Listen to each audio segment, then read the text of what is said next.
Bonjour à toutes et à tous, aujourd'hui on va tester les promesses de Sony et voir si le ZV-E10 est réellement l'appareil ultime pour se filmer soi-même. Le ZV-E10, c'est un appareil photo qui a été sorti par Sony pour les vlogueurs et les personnes qui se filment soi-même.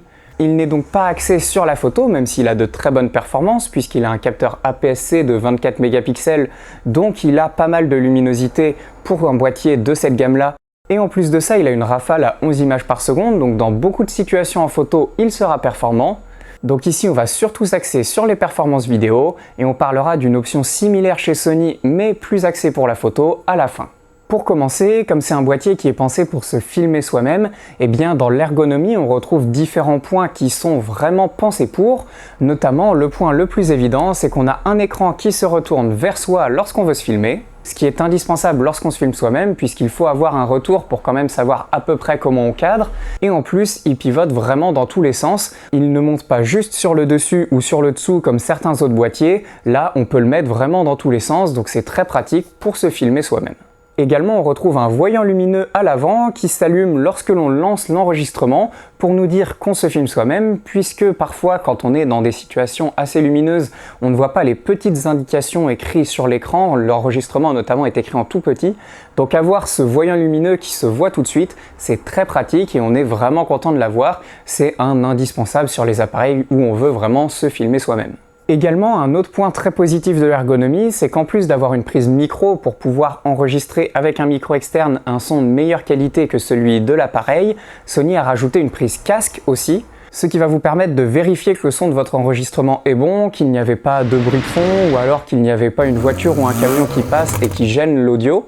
Même si quand on se filme, on ne va évidemment pas monitorer son son et surveiller le son au moment où on filme, pouvoir le faire juste après, une fois qu'on a filmé, vérifier que la prise était bonne, c'est très pratique et surtout que ça peut se faire juste avec une paire d'écouteurs. Le but c'est pas d'avoir la meilleure qualité de son, mais vérifier qu'il n'y a pas eu de gros soucis. Également, comme ça a été pensé pour la vidéo, contrairement aux autres boîtiers APS-C chez Sony, il n'y a pas le switch on-off qui est sur l'avant, il est sur le dessus cette fois-ci. Ce qui a permis qu'à l'avant, ils mettent une bague de zoom. Donc si vous avez des objectifs qui ont un zoom motorisé, comme c'est par exemple le cas de l'objectif de kit qui est vendu avec le 16-50, eh bien ça va vous permettre de zoomer et dézoomer directement avec le doigt, pas besoin d'utiliser l'objectif, c'est plus pratique quand on se filme soi-même, ça se fait plus facilement. Et c'est le cas aussi avec d'autres objectifs chez Sony pour APS-C, comme par exemple le 18-105 mm f4. On retrouve également sur le dessus un gros bouton d'enregistrement rouge très facilement accessible. Ça c'est vraiment agréable parce que sur les APS-C Sony, souvent le bouton était sur le côté, petit et vraiment difficile d'accès. Ça arrive qu'on appuie par erreur ou alors qu'on n'arrive pas à appuyer dessus. Moi quand j'utilisais le 6300, ça m'est arrivé souvent. Là, il n'y aura pas du tout ce souci-là, on a vraiment une facilité d'accès au bouton et on est sûr de pouvoir le déclencher quand on veut, y compris quand on se filme soi-même puisqu'il est vraiment facilement accessible. Une perte par contre au niveau du design, c'est qu'on n'a plus de molette physique pour changer les modes. Comme ça a été pensé pour la vidéo et qu'on change moins régulièrement les modes en vidéo qu'en photo, eh bien on a simplement un bouton physique au lieu d'avoir une molette. C'est moins agréable, donc si vous êtes habitué à la molette physique, il vous faudra un petit temps d'adaptation, mais on s'y fait tout à fait. Par contre, si vous n'avez pas l'habitude des molettes physiques, ça ne vous changera absolument rien, parce que c'est vraiment facile à apprendre, c'est juste une autre manière de fonctionner. Sur le dessus, on retrouve également une grille flash, ce qui va être très utile lorsqu'on veut rajouter des micros externes par exemple, ou même des moniteurs de retour ou des cages si on le souhaite, mais le plus probable par rapport à du vlogging, ce sera des micros externes. La trappe SD par contre, elle se trouve sur le dessous, on est habitué chez les boîtiers APS-C Sony, c'est fréquemment le cas. Ça peut être embêtant si vous avez un gros plateau qui peut bloquer une partie de l'accès à la trappe SD, et donc à ce moment-là, quand vous utilisez l'appareil sur un trépied, il faut retirer l'appareil du trépied, changer la carte SD, puis le remettre. Par contre, si vous avez un trépied avec un petit plateau, ce qui est le cas de la plupart des trépieds compacts, à ce moment-là, vous n'aurez aucun souci. Moi, j'ai pas de souci avec mon Travel Tripod par exemple. Le ZV-E10 n'a pas de viseur, on aurait aimé en avoir un parce que forcément, quand on prend des photos par moment pour de l'appoint ou autre, c'est pratique d'avoir un viseur vraiment. Maintenant, on comprend très bien qu'ils l'ont fait pour essayer de rendre le boîtier le plus compact possible et le plus léger, donc c'est bien pour du vlogging. Et puis de toute façon, à partir du moment où on se filme soi-même, on n'a pas besoin du viseur puisqu'on ne pourra pas l'utiliser. Pour finir avec le design, on retrouve un micro sur le ZVE10 qui n'est pas présent sur les autres boîtiers APS-C Sony. C'est un micro plus imposant qui se retrouve sur le dessus.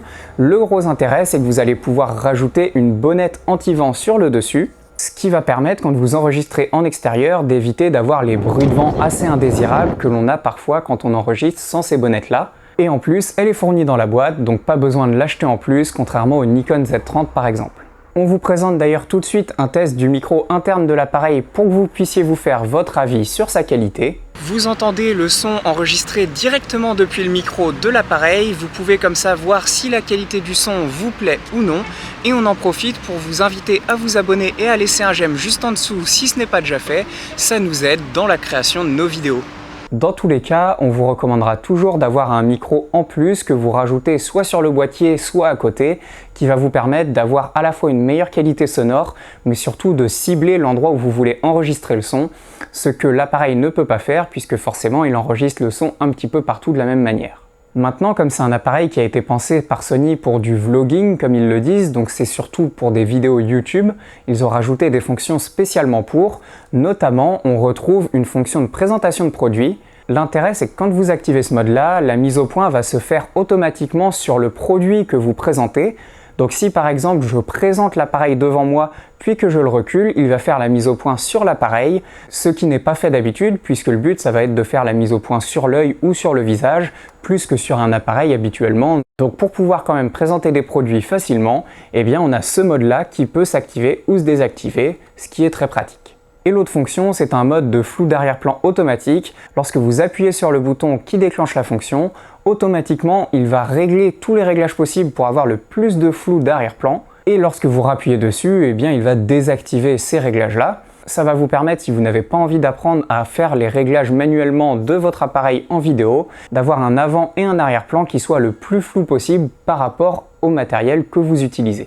Maintenant, si vous faites de la vidéo régulièrement, on vous recommande quand même d'utiliser les réglages manuels et d'apprendre à les faire. Ça vous permettra de beaucoup mieux contrôler la quantité de flou en arrière et en avant-plan et ça vous évitera aussi d'autres erreurs. Si vous voulez le faire, on a une formation dédiée aux bases de la photo, on vous invite à aller la voir. Maintenant, au niveau des performances pures du boîtier, il filme en 4K Ultra HD, c'est-à-dire la 4K au format 16:9, donc 3840 par 2160 pixels. C'est ce que vous pouvez voir sur YouTube habituellement.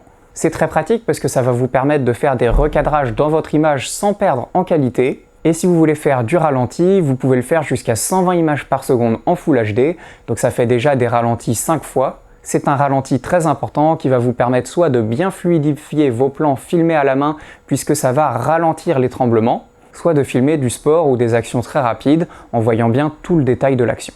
Au niveau de la mise au point automatique, c'est un très gros point fort de ce boîtier, il est extrêmement performant. On vous montre justement un exemple de ce que ça donne quand on filme avec ce boîtier. Vous pouvez voir que les résultats sont excellents.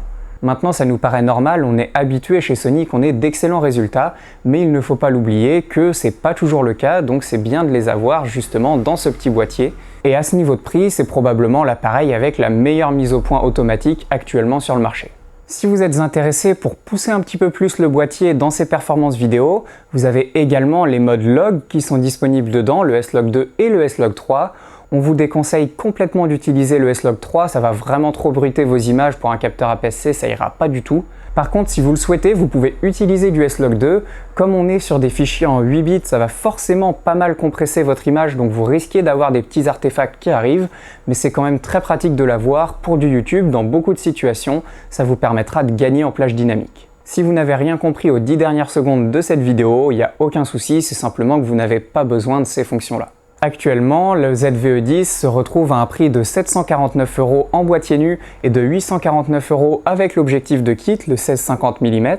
Si vous êtes intéressé par ce boîtier, on vous invite à aller voir dans la description. On a fait une réduction spécialement pour la sortie de cette vidéo. On vous invite à aller voir si elle est encore disponible. Et on vous le recommande si vous êtes une personne qui vous filmez souvent vous-même, que ce soit en mouvement, en filmant du vlog par exemple, ou alors sur un trépied comme on le fait régulièrement sur cette chaîne YouTube. À partir du moment où vous vous filmez vous-même, dans cette gamme de prix, c'est vraiment une excellente option grâce à la mise au point automatique très performante. Il a la 4K, alors oui, on n'a pas des modes ultra avancés de colorimétrie, etc.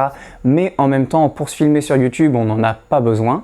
Si par contre vous faites majoritairement des vidéos où vous avez une personne qui peut être toujours derrière l'appareil, par exemple si vous filmez des fictions, etc., à ce moment-là, il y aura probablement d'autres options qui seront plus intéressantes, comme par exemple le Panasonic GH5. Par contre, si vous faites majoritairement de la photo ou même que vous ne faites que de la photo, on vous conseille plus le Sony Alpha 6100 qui a des performances très similaires. On va juste perdre le log, on va perdre le mode présentation de produit ou le bouton pour activer le flou d'arrière-plan automatiquement.